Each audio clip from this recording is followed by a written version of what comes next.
speaking of Fox Sports, first things first on Fox Sports every morning, Monday through Friday, and one of the great co-hosts there, Nick Wright, joining us on the program. Nick, thanks for joining us here. I was watching this morning. You did have some thoughts on Kawhi Leonard and the Clippers and how this all plays out. What would you do with this situation if you were running the Clippers? Well, if I were running the Clippers, I'd ask myself, why am I running the Clippers? Like, why is that my lot in life? But then once I get over that, I'd recognize that Kawhi's got us in a rough spot in that he has three options, right? He could have opted in and then signed a 4-year extension. That's the most guaranteed money available to him. He didn't do that. He could opt out and then sign a 4-year contract, but that would be illogical. You would have just done the first option. So it looks like he's going to opt out. If he's going to stay, he's going to sign a 1+1.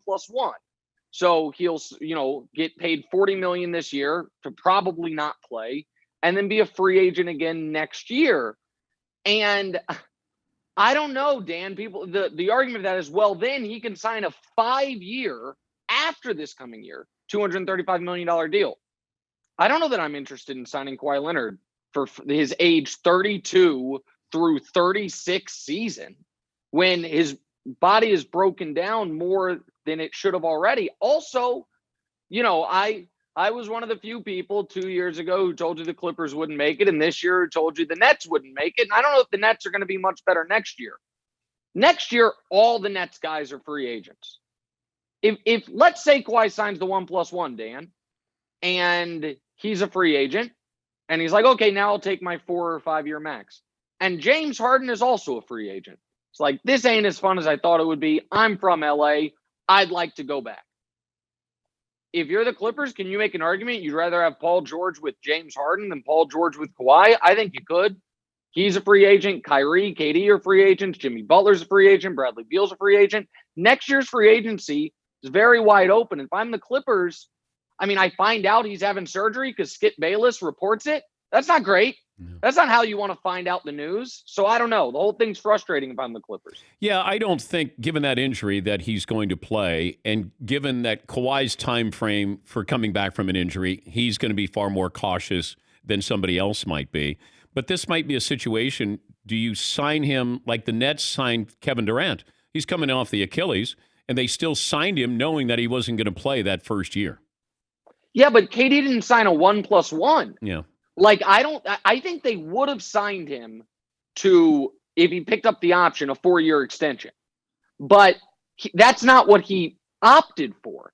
I think they would sign him right now to a 4-year deal. But that would be totally illogical from his perspective. If he wanted that, he would have picked up the option and then got 4 additional years. So essentially a 5-year deal. So I don't think that is available to them. I think he's going to say, I'm going to sign a 1+1, once again, be able to hold your feet to the fire.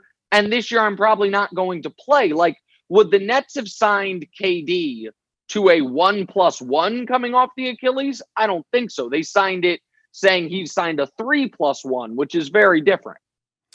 It just feels like the Clippers are going to regret this one way or another in 2 years. It's either Kawhi is MVP-like or Kawhi is injured again. Sorry to interrupt, but just for the next 2 years, if you could, and they can't make this trade, but just, humor me here, because both these guys opted out of their deal. For the next 2 years, would you rather have Chris Paul or Kawhi Leonard if you're the Clippers? The same exact roster. Chris Paul. Yeah, me too. Because A, he's going to play this first year, and B, I actually think it fits. It's like, Paul George can be our primary scorer, do what he did in the bubble. And that is a wild thing to say, but I think that's where we're at. What about with the Lakers? Are you okay with Russell Westbrook? Okay. So I'm okay with it. And listen, I guess what? I don't know if I was out of town last week.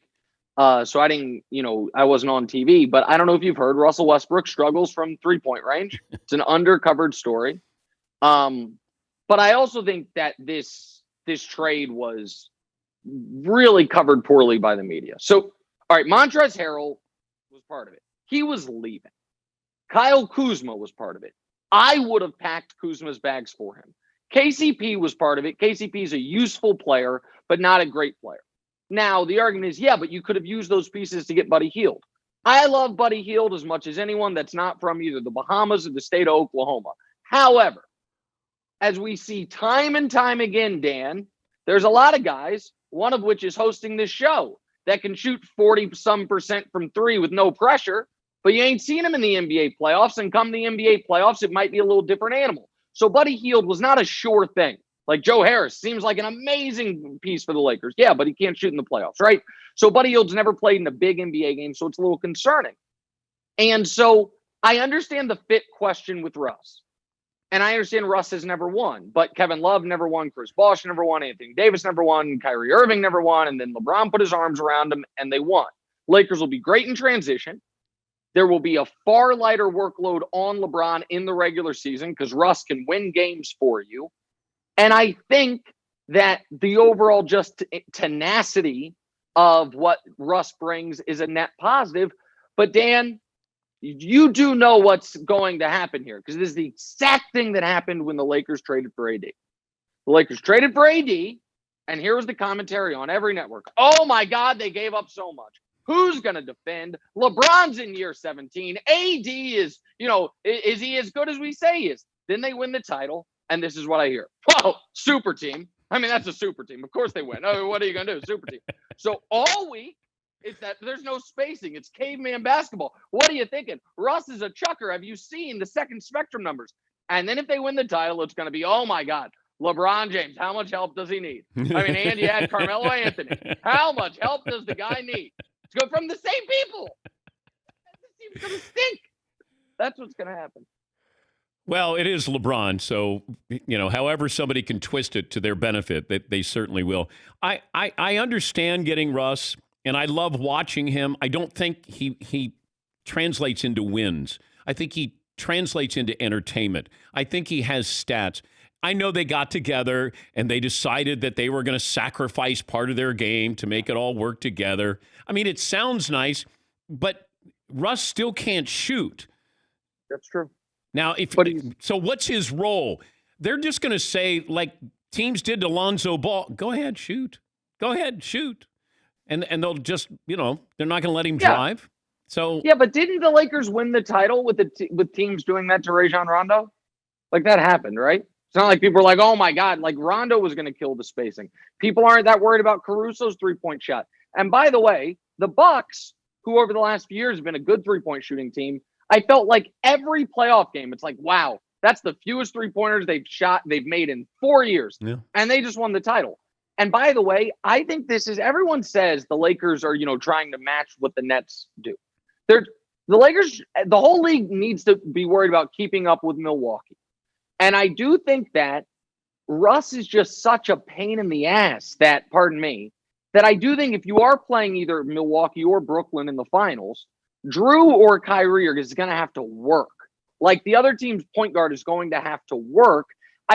Spacing will be a problem. I think Melo will help that. I think they're going to get Melo, and he shot 40% from three the last couple of years, and he's made big shots. And they'll get some, maybe they get Wayne Ellington. They'll find some shooting, I think. I hope. He's Nick Wright, First Things First co-host, Fox Sports 1. We keep looking at these scenarios in free agency.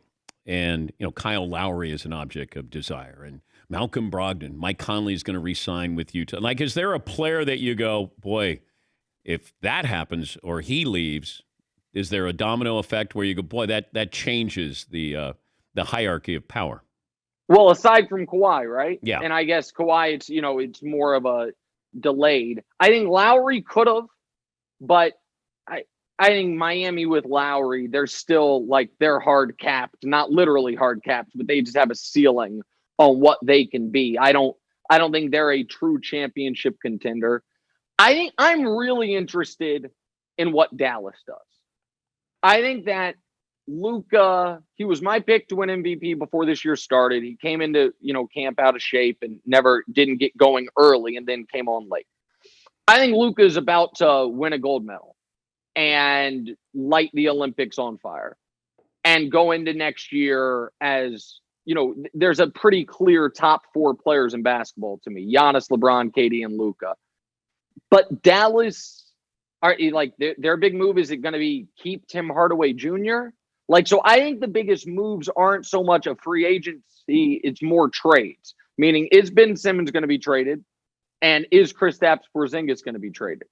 And what does that look like? Because I think the Mavs need more, but if they get the right pieces, they could win the title. Luka's that good. Yeah, I said that in the first hour. I view Dallas as sort of that sneaky team that, we keep looking at the shiny objects over here and that piecing some things together. I'm not sold on Porzingis with them. No. Could you trade Porzingis for Ben Simmons? So that's a really interesting one. I don't think Philly does it. I think Philly wants more. I think that would be for Dallas. It helps your defense immediately. Ben Simmons, can basically play the position he needs to play, which is like the 5 on offense. And I think it makes a lot of sense for Dallas. I don't think it makes enough sense for Philly.